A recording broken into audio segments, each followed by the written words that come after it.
الرحمن الرحيم. درود شريف وهي اللهم صل على محمد وعلى آل محمد كما صليت على إبراهيم وعلى آل إبراهيم إنك حميد مجيد. اللهم بارك على محمد وعلى آل محمد كما باركت على إبراهيم وعلى آل إبراهيم إنك حميد مجيد. باب النهي عن البصاق في المسجد.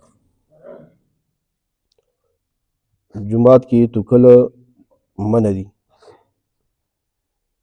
جمعات کی تکل منع دی.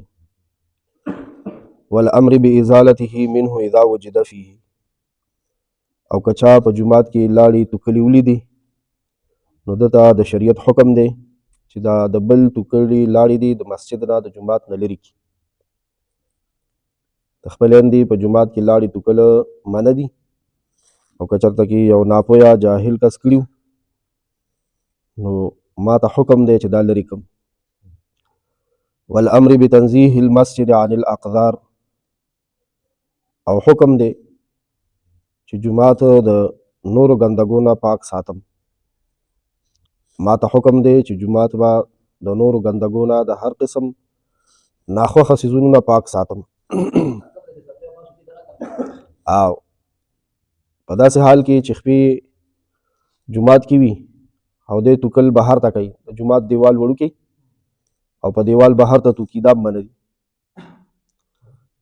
او پیزار چې دی دا خو د عامو خلکو د تګ راتګ ځای دی نو داسې ځای کې مو توکل منع دي.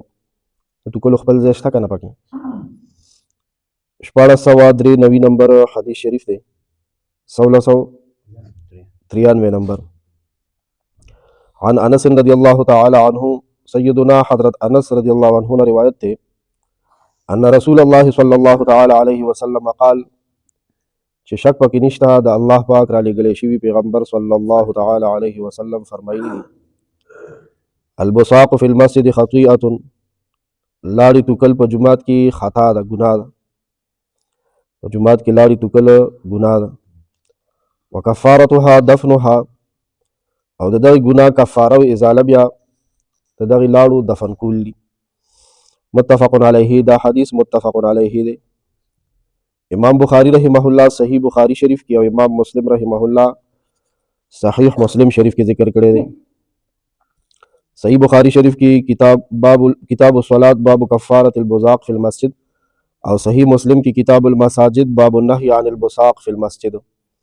دا شان امام ابو داود، امام ترمذی، امام نسائی رحمهم الله د ګڼ شمېر حضرات محدثینو دا حدیث نقل کړی دی چې جمعات کې لاړې توکل ګناه ده او کفاره د دې دا ده چې دغه توکړې لاړې دي دفن کړلی شي. بیا وی والمراد بدفنها اذا كان المسجد ترابا او رملا ونحوه فيواريها تحت ترابه.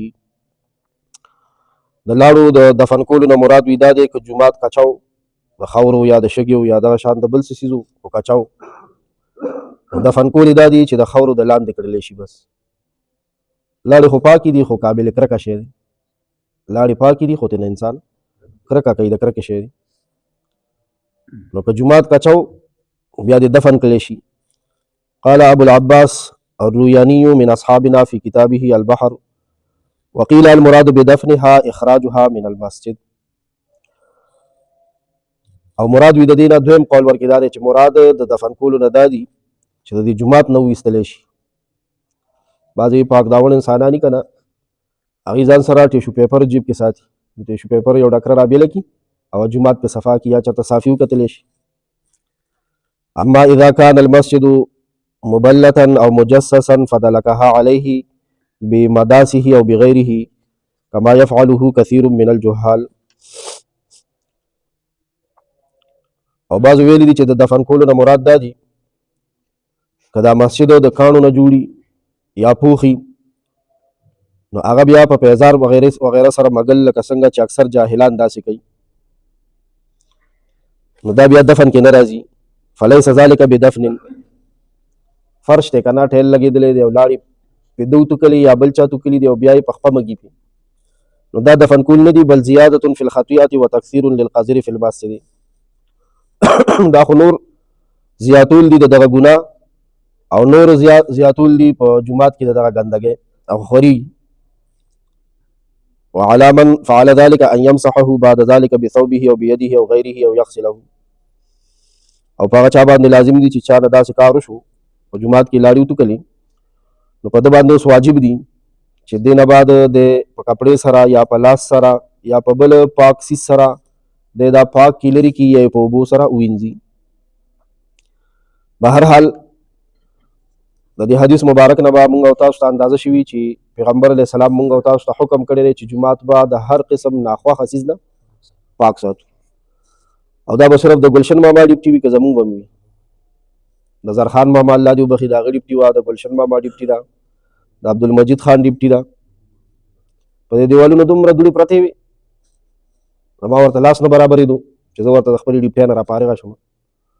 او تېره ورځ ما ویل چې خدای دې ته به د چا پام شي چې دا هر څه داسې وسنډي وي اچته بلا دوړې پې تاسو کورونه صفا کوئ که نه صفا کوئ. تېره ورځ ورته د عبدالمجید خان لاندې وتو ماشاءالله سهار مانځه نه پس ورته کېوتو هغه تر 12:12 بجو پورې ښې پکې ځان هم داسې کړی و تا به ویل چې له حد کې کار کړی دی. خو چې اوس جومات ته وګورې لیټ ورکې لګېدلی ته به وایې چې نوی رنګ دی وکړو دا خو صفا رنګ خو دې دوړې سره خړ شي. الله پاک دې ولا اجر ورکړي، الله پاک دې موږ او تاسو له توفیق راکړي. یو روایت کې دی جناب نبی کریم صلی الله علیه وسلم فرمایي من اخرج اعظم من المسجد بنى الله له بیتا فی الجنة. کوم کس چې ګندګي د جومات نه وویسته الله پاک بدله په جنت کې کور جوړ کړي. یو روایت کې دی عرضت علی اجور امتی وی ما ته زما د امت عملونه پیش کړلی شو. نبی علیہ السلام فرمایي ما ته په قبر کې د خپل امت عملونه پیش کړلی شو. حتی القضاة یخرجها الرجل من المسجد وی ما ته پکې دا نیکیم زما د امتي پیش کړلی شوه چې په جومات کې خزله و خاشې ماشې وي یو سړی راولګېدو او دی د جومات نه بهر که یعنې جومات جارو کوي د دې امتي دا نیکي ما ته په قبر کې پیش کړلی شو چې ستا امتي داسې وکړو. مونږ که نیکی کوو که بدی کوو هر مازدیګر الله پاک هر امتي دا عملونه پیغمبر علیه السلام ته په قبر کې پیش کوي. پیغمبر علیه السلام د خپلو امتیانو نیکی هم ورته الله پاک ښکاره کړي او بدی نو په نیکو خوشحالېږي او په بدو خفه کېږي. او په نیکیانو کې وي دا نیکي ما ته وښودلی شوه چې یو امتي مې د جومات نه خیرې او دوړه لرې کړه. الله پاک د جوماتونو د صفایۍ توفیق مونږ او تاسو له راکړي. دعای قنوت پوره شوی دی، د جنازې مونځ شروع شو. د جنازې مونځ کې داسې کار دی د جنازې مونځ د ټولو نه آسان دی. یو سړی وایي ماله د جنازې د مونځ نیت نه راځي نویت ان اودي لله تعالی 4 تکبیرات دا نیت ماله نه راځي.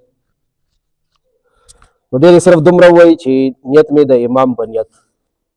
الله اکبر آسان دی که ګران دی؟ یو سړی وایي زما خو اودس نشته دی زر زر دی پاکې خاورې ته پاک دیوال ته ودرېږي او یو ځل دې پې دا دواړه لاسونه ووهي او هغه دې په مخ راکاږي بیا دې پې دواړه لاسونه ووهي او ګس لاس دې په ښي لاس باندې ومږي او ښی لاس دې په ګس لاس ومږي دې ته تیمم وایي او دې درېږي. دی وایي ماله دغه ثنا وجل ثناو که ټکي د وجې نه دا ماله نه راځي. دا کوم مانځه کې چې سبحانک اللهم ولا اله غیرک پورې وی چې نه درځي بس مه وایه جل ثناو که خیر دا بهتر ده. نو سړی وایي دا هم نه راځي هسې ودرېږي چې صرف امام وایي الله اکبر تم وایه الله اکبر بس هغه سلام واړولو تم سلام واړه و جنازه دې وشو. دا بیخي اسانه خبره ده خو د دې مطلب دا نه دی چې بس کېږي نو زده کوو بیا نه. مونږ ته ویلی شوي چې دعای قنوت په ځای باندې سوره اخلاص 3 ځله ووایي بس کېږي بس هغه چې رانیولې ده بس وایي. د دعای قنوت د زده کړې کوشش یې ونه کړو. حالانکې دا تشهد نه تحیه تر عبده ورسوله پورې دې ته تشهد وایي. او دا دعای قنوت او دا د جنازې مونځ او دا صورتونه دې پسې به پخوانو خلکو د میاشتو میاشتو پیادل سفرې کولې د میاشتو میاشتو پیادل سفرې به یې کولې ورته. نو د جنازې مونځ کې مونږ نیت وکړو بس نیت مې د امام په نیت الله اکبر شو. دی الله اکبر نه پس څه ویل دي لاسونه تړل دي سبحانک اللهم وبحمدک وتبارک اسمک وتعالی جدک وجل ثناؤک ولا اله غیرک. دا یو ټکی سیوا سبحانک اللهم پاکی بیانوم پاکی ستا اے الله سبحانک اللهم پاکی بیانوم پاکی ستا اے الله وصلی الله تعالی علی خیر خلقه محمد.